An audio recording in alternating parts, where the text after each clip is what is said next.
Bonjour à toutes et à tous, ça faisait un petit moment que nous n'avions pas évoqué le cas d'House of the Dragon. Comme vous êtes de plus en plus nombreux à me demander des news sur le premier spin-off de Game of Thrones, je me suis dit que ça pourrait être l'occasion de vous proposer un petit point news autour des récentes déclarations entourant ce projet. Je ne vais pas reprendre tout ce qui a été dit dans ma première vidéo, que je vous invite à aller voir si ce n'est pas déjà fait. Non, cette fois-ci on va aller beaucoup plus dans du concret, comme d'habitude avec moi, en m'appuyant avec des déclarations officielles. Il s'agit ni plus ni moins de plusieurs annonces et rumeurs qui ont été divulguées sur le net voilà de ça quelques temps. L'occasion pour moi d'apporter mon regard et mon analyse sur ces différentes annonces.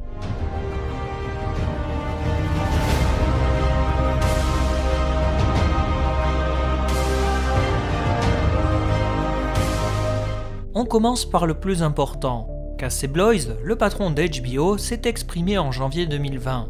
Pour lui, c'est clair, House of the Dragon est une priorité pour HBO. Il faut dire que la chaîne vient tout juste de lancer sa plateforme de streaming en ligne, HBO Max, et qu'elle compte attirer encore plus de fans en déployant des séries originales explorant des univers tendances. Voici les morceaux choisis dans sa longue allocution. Je pense que ce sera courant 2022. Ils ont commencé à écrire le scénario. Pour l'instant, je pense que diffuser House of the Dragon est notre priorité. Nous n'avons pas donné notre feu vert pour quoi que ce soit d'autre. Plus tard certainement, mais ce n'est pas dans nos plans pour l'instant, nous nous concentrons sur House of the Dragon. Il évoque 2022, une date qui, soyons clairs, n'est pas si folle que ça. Si l'on prend par exemple une écriture et le montage de toute la pré-production en 2020, pour un tournage courant 2021, une sortie pour 2022 n'est pas si utopique. Certes, je me raccrochais comme beaucoup d'entre vous à l'idée que nous aurions une sortie de la série pour 2021, histoire de célébrer d'une part les 10 ans de la sortie de la saison 1 de Game of Thrones, mais aussi les 10 ans de la parution du tome 5 Une danse avec les dragons. D'autre part, 2021 aurait pu coïncider avec la sortie de la saison 2 de The Witcher, mais aussi l'hypothétique sortie de la série Seigneur des Anneaux d'Amazon, dont le tournage a quant à elle débuté en février dernier, avant d'être interrompu pour cause de coronavirus.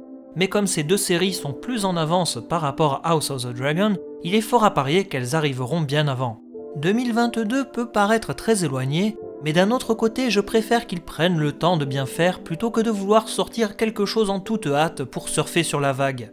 Après, et là c'est en toute objectivité, sortir une telle série 3 ans après la fin de Game of Thrones peut également être risqué pour eux, vu le côté très consommable des séries à l'heure actuelle.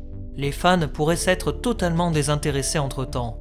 En tout cas, si ce n'est malheureusement pas prévu pour 2021, nous n'aurons pas notre année de la fantasy et ça c'est fort dommage. Mais ne soyons pas si pessimistes, nous verrons bien de quoi l'avenir sera fait. Enfin, le même Casey Bloys a également ajouté quelques mots à propos de Blood Moon, le spin-off annulé en fin d'année dernière. Jane a fait un magnifique travail, c'était un véritable défi. Il y avait beaucoup plus de travail de création parce que la série devait se passer 8000 ans avant Game of Thrones. Avec House of the Dragon, il y a un texte, un livre qui permet d'avoir une feuille de route pour la série. Voilà de quoi remettre les points sur les i après la terrible rumeur infondée faisant office d'un spin-off raciste. En même temps, ce n'est pas plus mal d'avoir une série qui s'appuie sur les écrits de Martin. On avait bien vu comment Game of Thrones s'était dépatouillé lorsqu'il fallait inventer sa propre histoire indépendamment des livres. En définitive, concernant Blood Moon, c'est plus le manque d'écrits qui a causé la perte de cette série. En parlant toujours des livres, il n'est pas vraiment défini de quel thème causera House of the Dragon. Est-ce que cela sera une adaptation complète du livre Fire and Blood de J.R.R. Martin qui détaille 138 ans d'histoire, de l'an -2 où débute la conquête à l'année 136 lorsque le roi Aegon III met fin à la régence?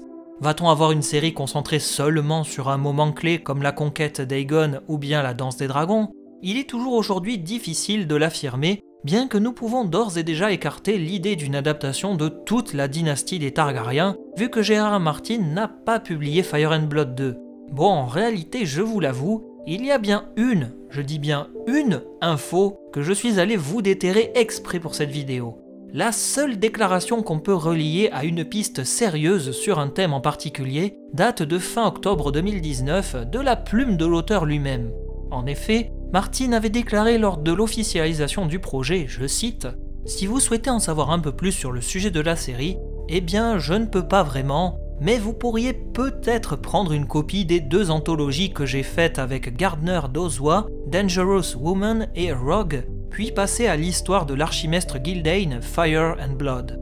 Mais que peut-on trouver dans Dangerous Woman et Rogue? Eh bien pour ne rien vous cacher, je pense qu'on peut clairement voir une tendance à se dégager. Dangerous Woman est une anthologie de 21 nouvelles écrites tantôt par Martin, tantôt par Dozois, et je vous le donne en mille, l'une d'entre elles se nomme La Princesse et la Reine ou Les Noirs et les Verts. Une histoire qui revient sur les prémices de la danse des dragons en présentant la princesse Rhaenyra Targaryen face à sa belle-mère, la reine Alicent Hightower. Concernant l'anthologie Rogue, traduite en vaurien en français, également écrite par les deux auteurs, on peut y lire une nouvelle intitulée Le Prince Vaurien ou le frère d'un roi, qui évoque le rôle joué par le prince Daemon Targaryen juste avant le déclenchement de la danse des dragons. Voilà donc deux éléments clés qui pourraient confirmer une série se déroulant sur la danse des dragons, ou tout du moins quelque temps avant la danse des dragons. Certes, La Conquête serait une adaptation badass, et je sais que vous brûlez toutes et tous d'impatience à l'idée de voir Balerion la Terreur Noire, mais La Conquête ne représente hélas pas d'enjeu. Il n'y a pas vraiment de trahison, de coups bas, de moments de tension, ou même des difficultés pour les Targaryens, c'est juste Aegon et ses sœurs qui déboulent sur Westeros et écrasent toute concurrence. Et si justement, HBO avait quand même trouvé le moyen de fusionner les deux événements en une seule et même série? Attention, théorie en approche. Un petit peu plus tard, fin janvier 2020, une rumeur jaillit des profondeurs d'internet. La production chercherait 3 acteurs pour incarner 3 personnages iconiques dans le spin-off. Aegon, Visenya et Rhaenys, les 3 Targaryens qui ont orchestré la conquête sur le dos de leur dragon. La rumeur est relayée par on ne sait pas trop qui, et remonter jusqu'à son origine n'est pas très évident, mais il n'en fallait pas plus pour enflammer la toile. Je ne sais pas trop comment d'ailleurs me placer par rapport à cette rumeur, oscillant entre la hype et la méfiance. Prenez-la quand même avec des pincettes parce que je n'ai pas réussi à remonter jusqu'à cette source. Cependant, une explication à ces révélations est proposée par des membres de Reddit. La production voudrait qu'en réalité, ces 3 personnages ne soient castés que pour un seul épisode, le tout premier de la série. Un épisode destiné à revenir durant une dizaine de minutes sur les grands moments de la dynastie Targaryen, de la fuite de Valyria à son installation à Père-Dragon, la conquête ou bien encore le règne du terrible Maegor le Cruel, un début d'épisode voué à jouer le rôle d'introduction en déplaçant habilement le spectateur qui n'est pas très connaisseur dans un environnement qu'il connaît. Le but serait d'introduire la période, très différente de celle de Game of Thrones, de montrer rapidement les origines du trône de fer afin que le spectateur puisse aboutir à la période tant attendue du règne de Viserys Ier.